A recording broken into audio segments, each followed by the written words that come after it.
Mazzou et Anderlecht, c'est terminé. Le mariage improbable entre l'ancien coach de l'Union et le RSCA n'aura duré que 3 mois. Alors même si les joueurs semblaient derrière leur coach, les mauvais résultats auront eu raison de Felice Mazzou qui quitte le Lotto Park avec un triste bilan de 8 défaites en 14 matchs de championnat. Christophe Durand, bonjour. Bonjour Vanessa. Alors on ne peut pas parler vraiment de surprise, pourtant nous ne sommes qu'au mois d'octobre. Mais le bilan de Mazzou est tout simplement un des pires des dernières années. Oui, tout à fait. Un bilan indéfendable à l'heure où, évidemment, Felice Mazzou vient d'être remercié. Côté positif, au niveau de son bilan, il y a une qualification en Coupe d'Europe qui est un petit peu l'arbre qui cache la forêt du bilan de Felice Mazzou.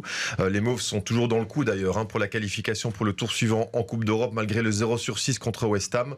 Mais c'est sans doute trop peu. C'était trop peu, en tout cas, pour maintenir la confiance envers le premier entraîneur wallon de l'histoire d'Anderlecht. Donc, le côté négatif, celui qui fait que le bilan, évidemment, est indéfendable. C'est le bilan en championnat avec 16 points sur 42 possibles, soit 38% des points pris. Une 12e place ex-aequo au classement avec une équipe, devinez laquelle ? Charleroi, l'ex-formation de Felice Mazzou. Anderlecht qui est à 21 points du leader Genk et qui compte seulement 5 points d'avance sur le premier descendant serein. Les derniers résultats sont aussi difficilement défendables avec 4 défaites consécutives, toutes compétitions confondues, dont un revers jeudi chez le dernier Zulte Waregem et celui d'hier soir chez l'ennemi juré, le Standard, qui fait un petit peu office de goutte qui fait déborder le vase. Alors Christophe, au moment de l'annonce du choix de Felice Mazzou, même quand la photo avait filtré un petit peu sur les réseaux sociaux, on le voyait au restaurant avec des dirigeants anderlechtois, cette annonce avait beaucoup fait jaser, avec beaucoup d'interrogations sur le choix tant critiqué pour Anderlecht que pour la suite de la carrière de Felice Mazzou. Ouais, Felice Mazzou, Anderlecht, c'est un petit peu la chronique d'un échec annoncé que je vais vous faire. S'il est apprécié à Bruxelles, puisque du côté de l'Union, du Léopold Hucle et de Woluwe, il avait réussi, donc ce n'est pas un inconnu dans la capitale, mais Mazzou n'a jamais fait l'unanimité parmi les supporters anderlechtois qui le voient plutôt comme l'entraîneur des petits clubs, ce que le Sporting d'Anderlecht n'est pas. Felice Mazzou est arrivé aussi avec l'étiquette du premier entraîneur wallon dans l'histoire d'Anderlecht, un risque stratégique pris par la direction qui n'a pas convaincu non plus les partisans du club qui ont toujours donné une préférence aux entraîneurs bruxellois comme Vincent Kompany, Ariel Jacobs, Frankie Vercotteren ou encore Raymond Goutal. Ça leur remonte un petit peu plus loin. Les coachs hollandais aussi ont souvent eu la cote au Parc Astrid. On se rappelle des années dorées, soit de Mos ou encore Johan Boskamp. Pour finir, n'oublions pas que le choix de Felice Mazzou est celui du président Wouter van den Noot qui a décidé de l'attirer en provenance de l'Union Saint-Gilloise.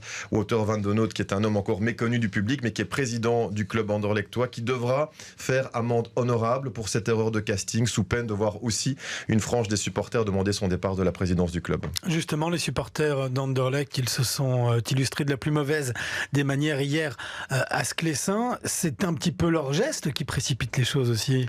Quand le club n'a plus le soutien de ses supporters, à Anderlecht, ça devient forcément très difficile. Ça pousse la direction à prendre cette décision. Je vous propose de revoir, si vous le voulez, les images de cette rencontre arrêtée après un petit peu plus d'une heure de jeu sur le score de 3-1 pour le Standard.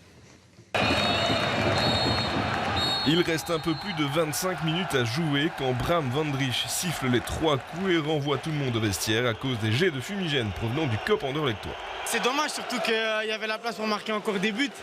Je pense qu'on a fait le match qu'il fallait et puis voilà, c'est dommage, mais ça montre un peu qu'on était supérieur aujourd'hui. Pourtant, la soirée des Mauves commence bien avec une ouverture du score rapide par Jari Skaren qui ne laisse aucune chance à Arnaud Baudard.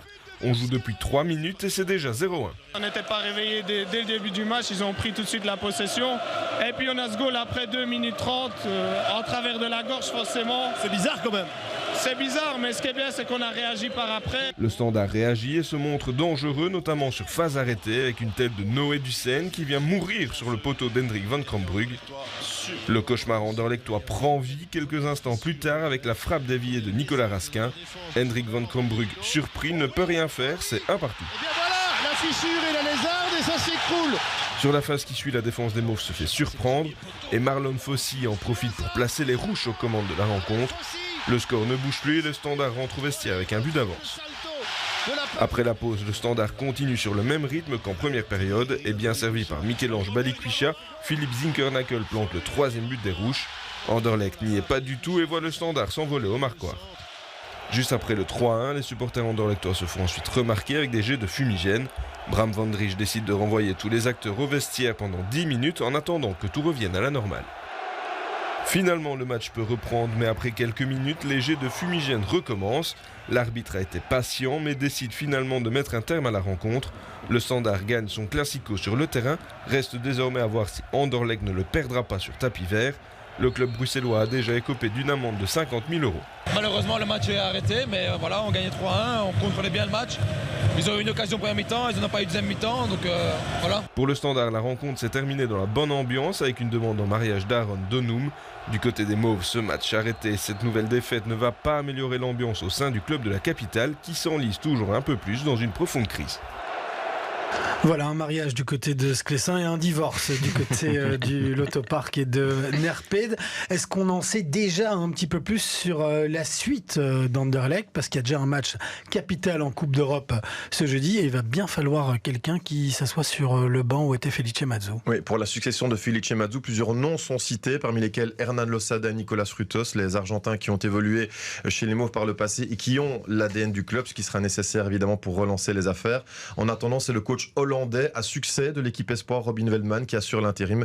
Un Velman qui ne se disait pas intéressé samedi soir par la succession de Felice Mazzu en cas de licenciement, mais on le sait que si les résultats suivent, il pourrait très bien prolonger jusqu'en fin de saison. L'entraîneur néerlandais a été formé à l'Ajax et il préférerait lui aller au bout de sa mission avec les U23 d'Anderlecht. Prochain match, vous l'avez dit, c'est ce jeudi contre Bucarest en Coupe d'Europe avant la réception d'Eupen dimanche. Eupen qui, hasard du calendrier, s'est également séparé de son entraîneur ce week-end. Merci beaucoup Christophe pour toutes ces précisions.